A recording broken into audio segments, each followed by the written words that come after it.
we? Hang on, I gotta wait for the thing. Yeah, I'm live.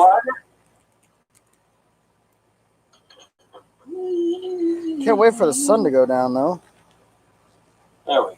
There you are. Hey, we're live. Hey, boys. Hey, morning, Red.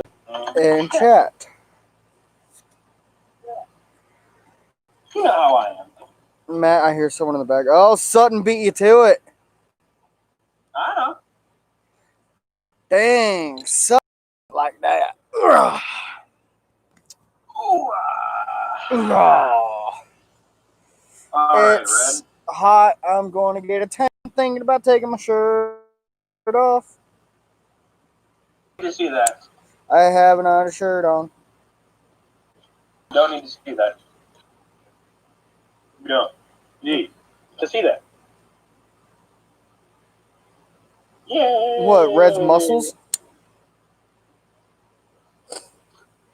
I see you wearing your All-Stars hat, though.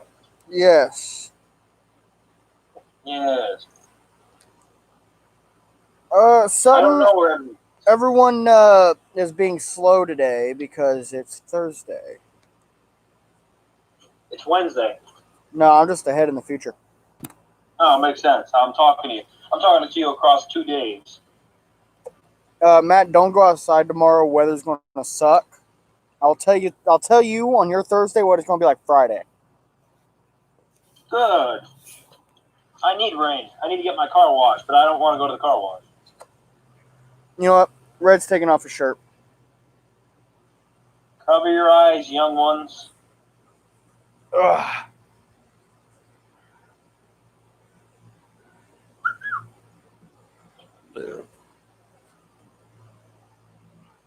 I already told First VA that this was happening, so he had his warning. Yep. And you said it live here. Sutton, you're one of the loyal boys, so I appreciate you. Give him a role on Discord for his loyalty.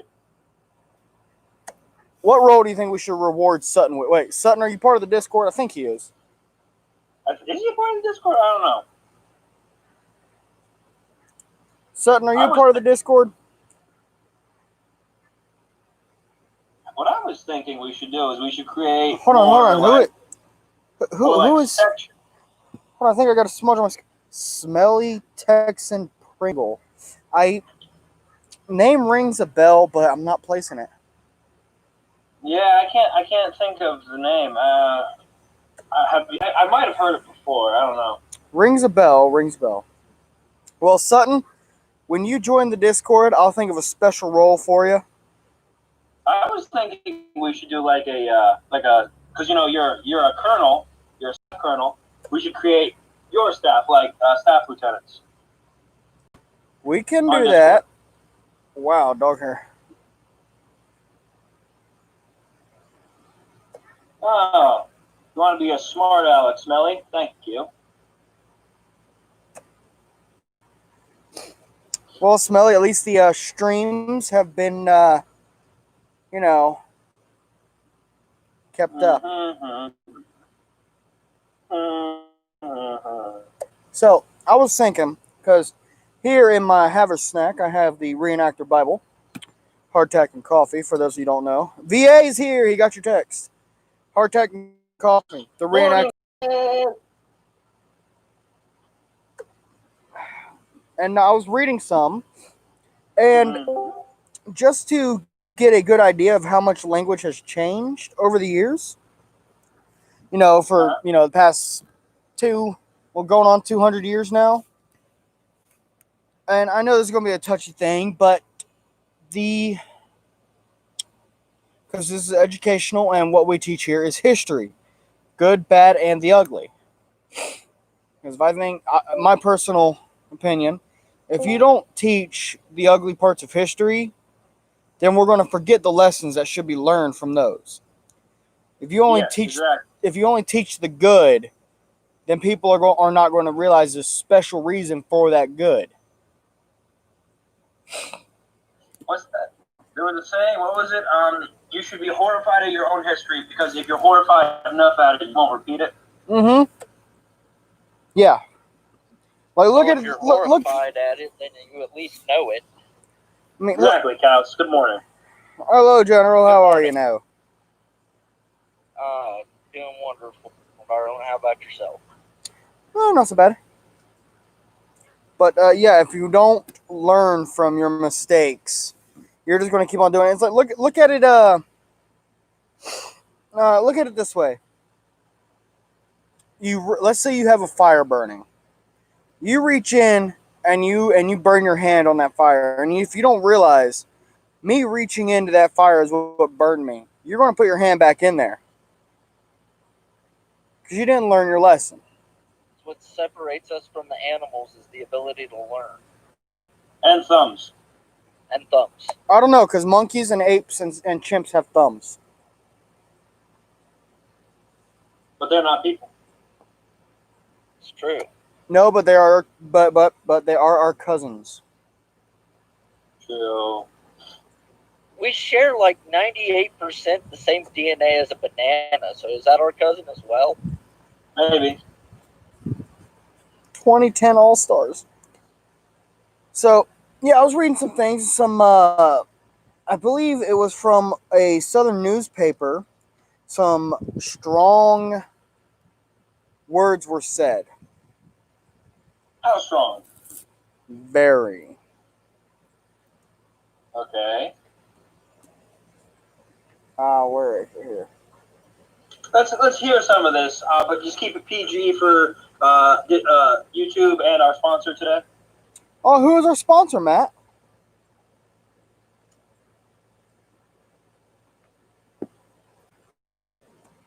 Raid Shadow Legends. I wish. Let's see.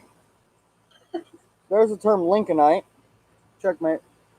I hope you fellows are satisfied Checkmate. now. I don't blame the South and Adam. They have been driven to desperation by such lunatics as Garrison and Phillips, and these men ought to be hung for it.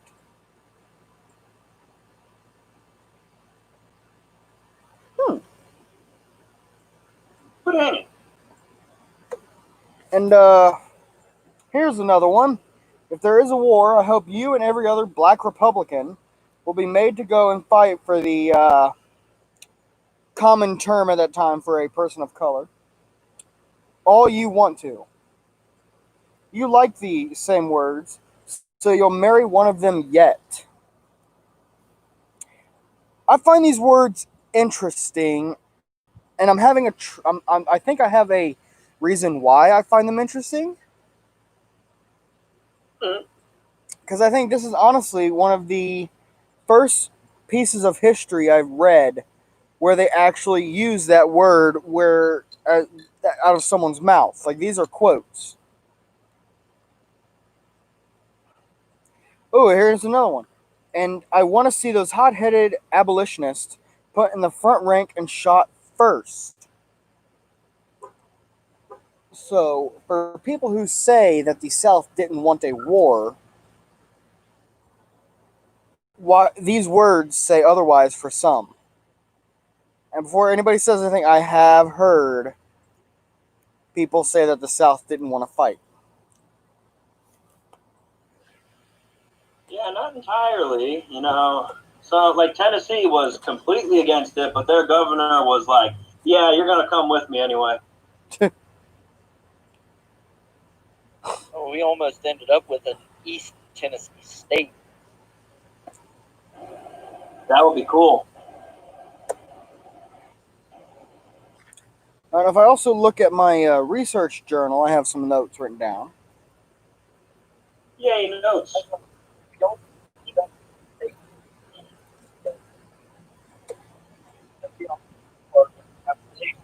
Because, Matt, you and I were talking. I'm having a hard time hearing the general. I'm here having a hard time hearing them as well.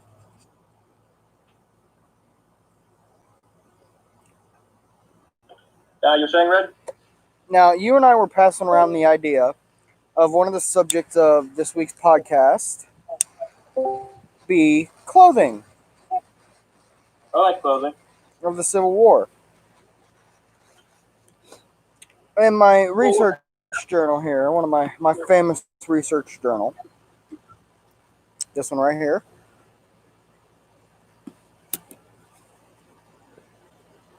I have a few things written down about clothing.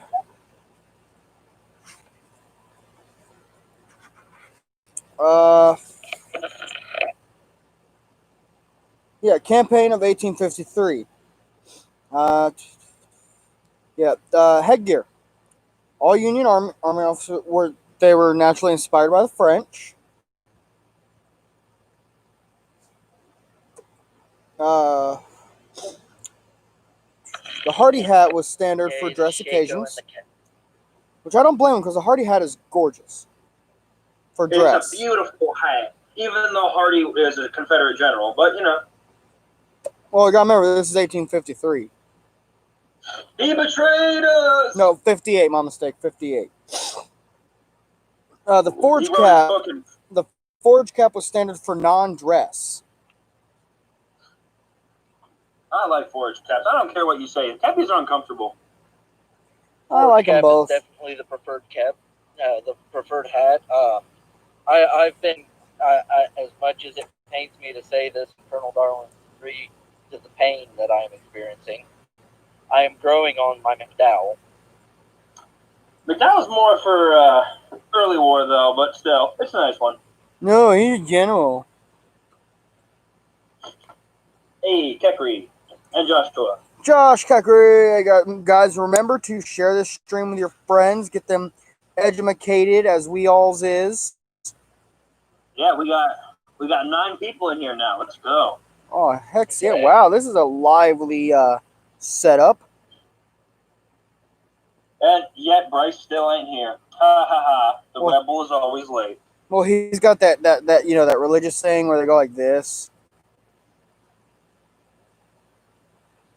But yeah, the I know. forge cap were indeed, this is common knowledge, was, they were called the forge cap because of they were used for foraging. Basically, turn the thing upside down. Use the chin strap as a bail as on a bucket, and you've got a bucket essentially. That's why Yeah. they were loved by the Cav, because they would often use them as buckets to give their horses water. Pretty watertight. What about yeah, the kepi was also widely used, but bold. It was widely used, but they were private purchase. Yeah, usually. Typically, When I first started reenacting, I wore a cap, and I just gotta say I couldn't get into it because it always cuts onto your head too low, and it's like barely sitting on your head sometimes. So you didn't have it at a jaunty enough angle. yeah, honestly, I'm thinking about just getting like a regular like slouch style hat, enlisted slouch hat or something like that, because I'd rather just wear that. Well, you could go many different routes because I have seen, and I'm sure I possess a photograph of men of 70th Ohio on a work detail. There, in the picture, there is 4 to 6 people in it, and they all have different headwear. They've got a slouch hat, one's wearing a Hardy hat, a cappy, a forage hat. There's a turban in the picture. A turban. Yes, a turban. Like a swamp turban. Yes. So But off that is just off the topic, but foraging. Look at the garden.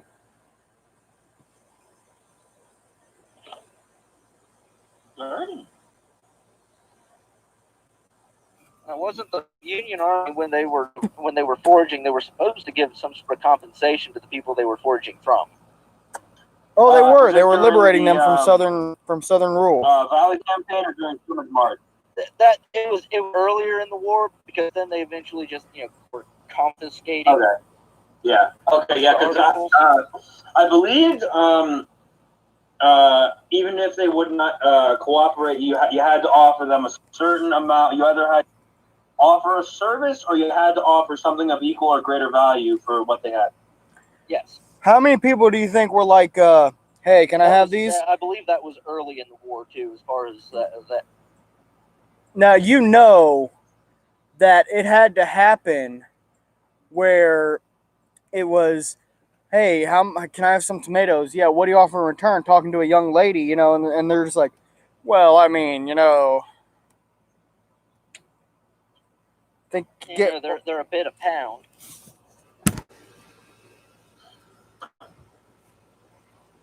This is a Brad, question. I see what you're getting at here, but no. Oh, you don't think nothing like that ever happened?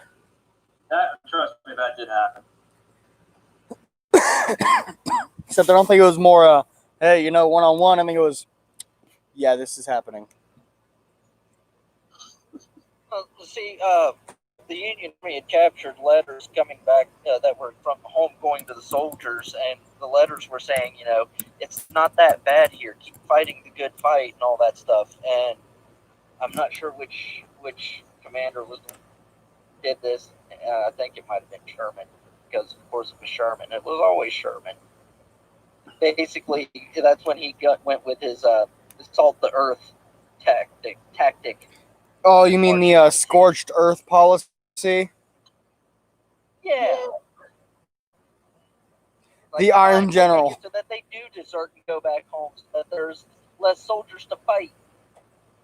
I would not trust the postal service at that time on either side, because your mail could always get snatched up and someone else will read it. I swear, one of these days, I want to do a live stream of just y'all talking about the Civil War, and I'm just going to be sitting here like this, looking at my TV, playing a game. The best way in the you haven't done that yet.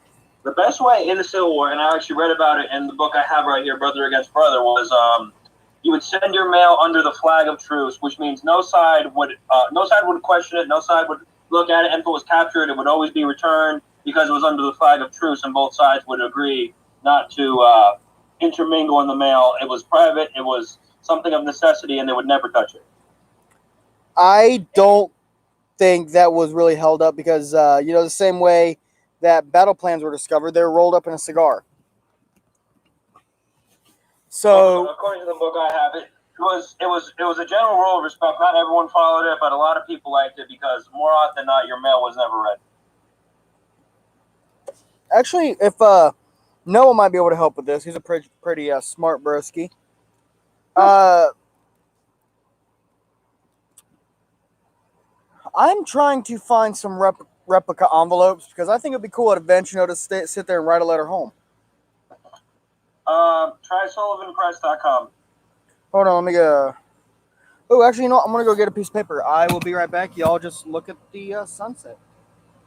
Red, before you leave, of course you, Digger, you're the highest rank. Okay, good. But Red, before you leave, I would also talk with the quartermaster, what he says. Good point. I got a few envelopes from him. Yep. So how are we all doing tonight? We're here. Yay! How's everyone else in chat doing? I see we don't have Bryce here because he's a lightweight. The other night we were watching Naked Gun because Bryce had never seen it. I mean, oh my gosh, I'm still upset at him. Yeah. And he's never seen Airplane. He's never seen Spaceballs. He's never seen like any of the good movies. Blazing Saddles, Young Frankenstein. Nope. Robin Hood Men in Tights. I don't think he's even seen that. The Reluctant Astronaut. I don't think I've seen that. I gotta look that one up. The Shakiest Gun in the West. Oh, that's a good one. That's a good one. That is a very good one. The Apple Dumpling Gang. No, I haven't seen that one. Tim Conway is a man. Yeah. That's about all I can say about that. Or even like some of Charlie Chaplin stuff is pretty good. Yeah, Charlie Chaplin's got some good stuff. But as far as comedians go, no one can convince me that Tim Conway, greatest. It was pretty good. It was pretty good. I am